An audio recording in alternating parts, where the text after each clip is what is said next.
step up, step up. Who among you is not ready for a tale of high adventure, mythical creatures, and the most amazing man you'll ever meet? Yes, it is I, Dr. Elphias Mecurio, inviting you to step up, mesdames and messieurs, my dominant heron, ladies and gentlemen. Welcome to Dr. Mercurio's Mythical Marvels and Traveling Menagerie. It is the 20th day in the month of Maui in the year of the Tiefling. It has been 4 months since I last wrote in this journal, as it has taken me this long to be able to describe the crushing loss of our dear friend and first mate Sprocket, as well as our newest friend Buddy the Cynocephali. A general malaise has settled over the harvest moon, affecting not only us but our dear dragons as well. Sadie and Precious have stayed holed up in the munitions room, their moods so dark that poor Dragon has been off a feed, even refusing to eat her favourite snack, cannonballs. Percy is so devastated that he hasn't complained once since leaving Dogmandoo, not even when he lost a little of his own hide after removing the yeti fur Mecurio had glued on him in our last adventure. As for me, I've had to take over Sprocket's duties as engineer, as well as my own duties as pilot, so I've spent most of my time alone in the ship's wheelhouse trying to keep my mind occupied and not on the fact that I may never see my friends again. But as hard as the loss of our companions has been on the crew of the Moon, nothing compares to the deep state of melancholy that has overtaken our own dear Dr. Mecurio. After returning to the ship with the third dragon egg, I don't believe he's uttered more than a few sentences, and just 1 or 2 word answers to my questions. For those of you familiar with Dr. Elphias Mecurio, you know that being a man of few words is not in his nature. He just sits in the boiler room day and night, watching that unhatched egg just sitting in the burning embers like he's willing it to crack. To make matters worse, my little frost dragon has taken up with the doctor, joining his solitude by refusing to leave the egg, which has grown 3 times bigger, curling around its ever-expanding circumference, moving about the surface as if searching for the tiniest crack in the leathery shell. Finally, after 4 days of neither the two barely leaving their posts to even come out to eat, I went in there, under the pretense of bringing them food, to find out just what was going on. I asked the doctor just what it was about the egg that had our little blue dragon out of sorts. Well, to be honest, Miss Primrose, I haven't quite put my finger on the exact reason, but I do have a theory. I believe it has something to do with the sharing of the same bloodlines, as she appears to be brooding. Are you saying there's another frost dragon in that huge egg? Don't be ridiculous, my dear. You've seen firsthand that frost dragon eggs are slightly bigger than Percy's tiny brain. The egg in front of us is almost the size of a small pony. In truth, it's bigger than any dragon egg in recorded history of the Encyclopedia Mercurium. I must admit that, after 4 months of research, I'm no closer to discovering the egg's origin. Well, whatever is in there, I hope it hatches soon. The 2 of you could use some rest. Neither Ping nor you have eaten or slept since I lost Florence. You mustn't blame yourself, sir. It was Sheng who did the deed. Besides, we all knew the risk involved, Sprocket included. If it wasn't for you, we'd all have perished, and our little Ping would be without a heart. The little dragon's ears perked up at the sound of her name and left the enormous egg for a moment, wrapping herself around the good doctor's shoulders and bussing his cheek. We just have to be thankful that, even though she's not with us, wherever she is, she has Buddy with her to keep her safe. Besides, if you'll pardon me for saying so, if anyone can find another way to get to the dimension of Simia, it's the great Dr. Elphias Mecurio. I do appreciate your confidence in me, Miss Primrose, but with both known portals to the Simian dimension destroyed, I'm afraid the chances of that happening are about the same as that egg hatching just because I want it to. There's an old saying in the dimension of Improbable that goes, "Be careful what you say aloud, as the gods just might be listening." I mention this as no sooner than the words left Mercurio's mouth, I was startled by a large crackling sound, but not like the crack of a shell, more like the crackling you hear just before a bolt of lightning strikes. At the same time, there was a flash of light so intense that for a moment all I could see were coloured spots in front of me. When my vision cleared, I began to question my sanity due to what I was looking at. Inside the boiler, atop the embers, the tremendous egg had been pressed flat, resembling a Chinese lantern. But even stranger was the creature sitting next to it. If it was a dragon, it was vastly unlike any dragon I'd ever seen. To be truthful, I don't think anyone, including Mecurio, had seen anything like this in a very long time. Serpentine eyes blinked at me from the center of a huge head, which seemed to be a hybrid of both feline and canine, with 4 very sharp tusks resembling those of a boar. The rest of its mouth was filled with rows of sharp, pointed teeth, much like those of a shark or the dreaded spindly killifish. Its body was long and lean, reminiscent of a jackal, with what looked like to be dragon's clawed feet. But its most distinguishing characteristics were a lion's mane of literally glowing locks and an equally luminescent plumed tail twice as long as its entire body.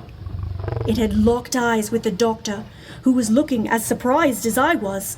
Before I could ask what this creature was and should we run, the creature's mane and tail crackled with what seemed to be huge amounts of static electrical current, and it flicked out of existence, only to reappear with its monstrous head in Mercurio's lap. The doctor's eyes widened as he cautiously reached down to pet the creature's still crackling mane, sparks of electricity coursing over his skin. I can only assume that it liked this, as it started making a noise that was like a cross between purring and an electrical turbine. Zawu! Zawu what? Not what, Miss Primrose? Will! Mark this day in your journal, my dear, as you are among the first to see a creature not seen in the flesh for thousands of years. Even I doubted their existence, of course, until now. This, my dear Miss Primrose, is a Zawu, which explains what set our little ping into brood mode. Ice dragons, as well as most of the northeastern dragons, are direct descendants of this fabulous creature. Yes, you are the most fabulous creature, are you not? You're just a little, yes, Doctor loves you. I think I will call you Pop. I had 1,000,001 questions, including why he named it Pop. But before I could ask, the room became charged again with the heavy odor of ozone and pop!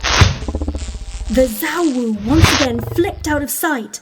Not more than a millisecond later, it reappeared next to Ping, playfully swatting at my little dragon's tail before it flicked out again, showing up floating above a set of steam pipes.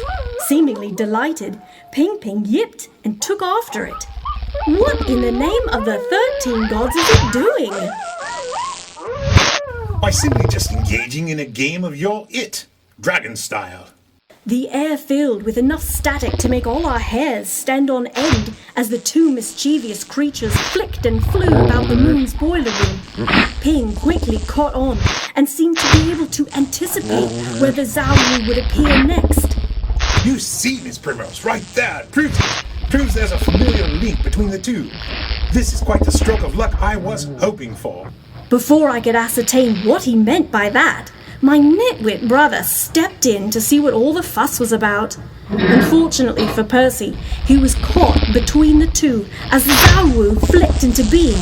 The resulting static shock sent Percy flying across the room. When we ran over to help him, he seemed a bit dazed, and his bushy eyebrows were smoking a bit. Percy, how many times have I told you when I'm working, knock before you come in? What? Oh yes, always knock first. Who's Percy? Is he okay? He seems a bit off. With Percy, how can you tell? I'm sure he's fine. Low voltage shocks to the head sometimes affect memory. He should be right as rain in a tick, I think. Why does my head hurt? All I can remember is coming into the room and then blam! I'm waking up on the floor. Percy, you're lucky to still have a head. Luckily, the Zawu was returning to this plane of existence, so the current was dissipating. If it had been exiting, you would have been drawn along with it, and quite possibly suffered the same fate as Florence and Buddy. Are you saying that the Zawu can hop between? Dimensions, yes. It's written in the Book of Songs that the earliest dimension hoppers used Zawus before the discovery of portals. If that's the case, we can use the Zawu's ability to rescue Sprocket and Buddy from Simia. That's splendid. What's a Sprocket and Buddy? And why is there a spindly killer fish on the boiler? Really, Percy, pull yourself together, lad. Miss Primrose, if you would be so kind as to retrieve the flattened egg from the boiler, as we need to extract the map to the next location. Grabbing some coal tongs, I gingerly fished the deflated shell from atop the cinders and placed it carefully on the workbench. I looked it over and saw that, although flat, the shell was unbroken. So, how are we supposed to open it? As far as I can tell, there are no cracks. What do you mean, no cracks? I'm pretty sure my skull is cracked. You say that like it's not a widely known fact, Percy. As for the shell, give it a moment to cool down. True to his word, as the eggshell reached room temperature, it began to deteriorate, flaking away like burnt cinders. Finally, with a loud poof, it was naught but a pile of dust and ashes piled around what appeared to be an ornate scroll of parchment. When I went to reach for it, the Zawu popped in, grabbed the scroll, and popped back out again. Before I could blink, it reappeared in front of the doctor, dropping the tome into his lap. Well, my little Bob, what have you brought me, my dear? Oh, my word! Suddenly, a look of delighted disbelief spread over Mercurio's bearded face. I never thought when your father said it was a letter, and here it is, Miss Primrose. Do you have any idea what this is? A manual on the proper care and feeding of your Zawu? A cure for the splitting headache? My dears, this is the Book of Songs. The what of what? The only known guide to every dimension in the multiverse.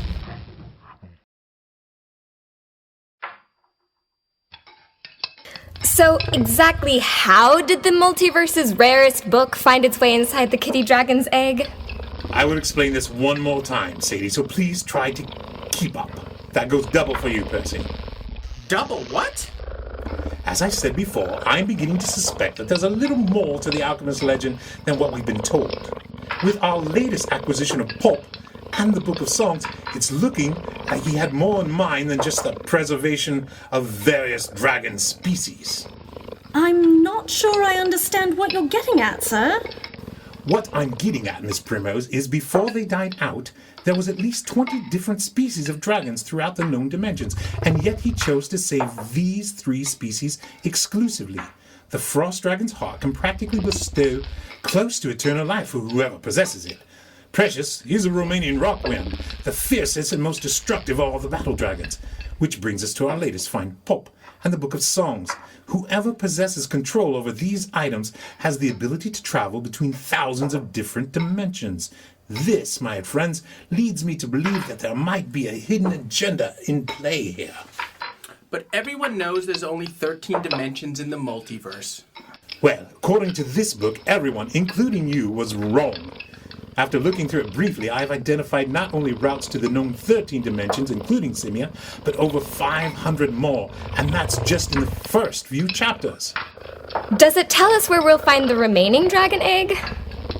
No, it does not, because, my dear Sadie, it turns out that we are not looking for a dragon's egg. But the story I heard from Mima said the alchemist hid 4 eggs, not 3. And your mother was right on that account. I'm confused. I'd be surprised if you weren't, Percy. You see, my dears, our quest is for an egg, just not a dragon's egg. The egg we're looking for is a mammal's egg in the first stage of development. Exactly what kind of creature is it? Unfortunately, I haven't quite translated what it is exactly, along with where we'll find said egg, but I have the highest confidence that I will. And while I do, we will concentrate all our efforts on the rescue of our comrades in the simian dimension. My skin is just starting to grow back. Tell me you're not going to disguise me as a simian. You are aware that crossing into Simia is considered a suicide mission. And you are acquainted with the interdimensional treaty of the 13 that states any contact with simians is considered an act of war. Yes, and Percy, in answer to your query, yes. all of which are small prices to pay when it comes to rescuing our friend. So when do we leave? Just as soon as I can ascertain the correct way to use our newfound acquisitions. For that, I will need the library at Mecurio Manor. Miss Primrose, set a course for Middleof. While we're there, you will need to find us a temporary engineer until Florence returns. Begging your pardon, Doctor, but did you have anyone in mind for the position? I'll leave that up to you. Make sure they, A, can fabricate whatever we need out of whatever happens to be lying about. 2, they have the capacity to adapt to the occasional brush with doom with a stiff upper lip. And most importantly, Z, they're able to get along with the beasties as well as the crew. In other words, we need them to be a good fit. It just so happens I know of the perfect ship's engineer. They're a little on the young side, but capable, at least until we find Sprocket. If I remember right, young but capable was how Florence explained you to me not so long ago. So I trust you'll make the right choice. Now, if anyone needs me, I'll be in the ship's library trying to decipher the path to Simia. Come along, Pop. Hold on a tick. Please tell me you're not talking about... I am indeed. There's nothing she cannot repair. Plus, she's no stranger to being in a tight spot. Due to the fact that said tight spot was of their doing. I'm sure she's matured a bit since that last mishap. The doctor specifically said they had to be a good fit with the crew. She'll be a perfect fit with the beasties and the crew. She's just not a good fit with you. Goodness, I thought I was the only person that irritated you this much, Perce. So spill it, Primroses. Who's my rival? Our third cousin twice removed from any side. Pippin T. Primrose. Another Primrose, huh? Well, what's a little nepotism amongst family, as me ma used to say? What's the T stand for? Trouble!